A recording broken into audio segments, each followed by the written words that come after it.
Voilà, c'est ça, c'est tout à fait ça. Et du coup, de pouvoir l'ouvrir un petit peu vers les activités organisées par l'espace jeunesse là, du Château-Gontier, ça pourrait être intéressant. Puis il y a des jeunes du collège aussi qui y sont. La troisième, c'est aussi l'année où il faut essayer de découvrir des stages dans d'autres domaines. C'est un service qui s'est construit grâce aux 3 associations qui sont porteuses du projet. Donc l'ADAPEI, Éclat et le Geste Mayenne. Nous avons donc mutualisé les enveloppes financières pour créer un service unique de gestion des attentes départementales. Avec l'équipe, en fait, on est 8 référents de parcours et on a la gestion de la liste d'attente de tous les enfants qui attendent un CESAD en Mayenne sur les déficiences intellectuelles et les troubles autistiques. Notre mission consiste à aller réévaluer chaque situation au plus près de l'enfant, dans son environnement, et ensuite de mettre en place un accompagnement sur une durée de 6 mois, renouvelable une seule fois. L'idée, c'était de pouvoir tenter de réduire le délai entre le moment où l'enfant est orienté par la maison départementale de l'autonomie vers un CESAD et le moment où la famille a accès à une première réponse dans le champ médico-social. On est vraiment amené à aller à la rencontre des familles.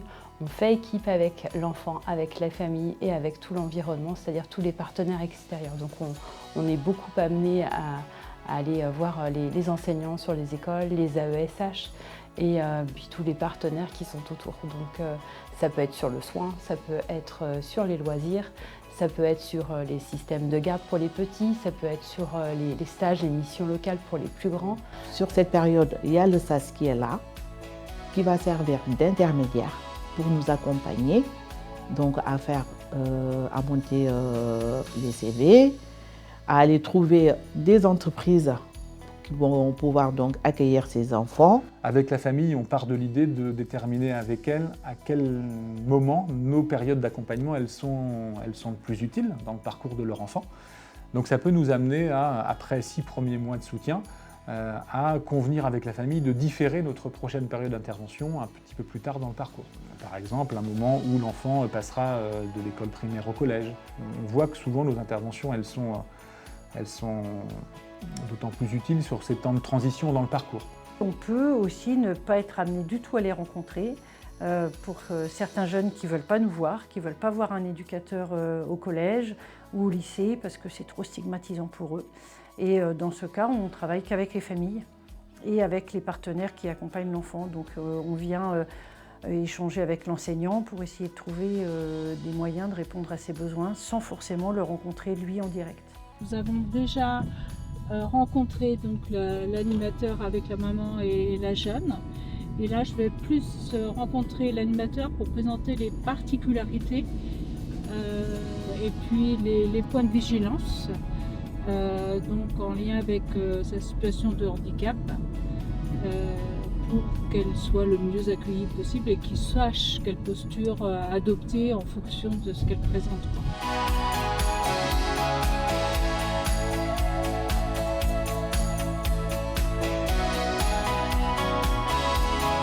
À la différence des CESAD qui peuvent proposer un accompagnement régulier, pluridisciplinaire et dans la durée, nous on n'a pas de compétences paramédicales, rééducatives, thérapeutiques au sein du SAS, donc on fait avec les ressources du droit commun. On a vraiment une appréhension assez globale des situations, c'est-à-dire qu'on part vraiment de l'idée que l'enfant, il fait partie d'une famille, d'un système, et puis de tout un environnement. Donc il y a vraiment idée que notre service il puisse prendre appui sur toutes ces données un peu de la situation. Qu'est-ce que tu as pensé, toi, Yacine, de ce temps-là? On a pu discuter ensemble, on a parlé des choses bien. On a parlé de quoi essentiellement? Des collèges. Des fois, on transporte les familles et c'est un lieu, parfois on a le temps dans la voiture de prendre le temps de discuter. On est côte à côte, il n'y a pas de confrontation de regard qui peut mettre mal à l'aise. Enfin, des fois, ça vient aider et les familles et les jeunes. On peut prendre le temps. On a extrêmement besoin des temps d'équipe, en fait, des temps d'échange avec notre responsable de service pour pouvoir faire le pas de côté aussi et puis questionner si notre intervention peut être réajustée aussi.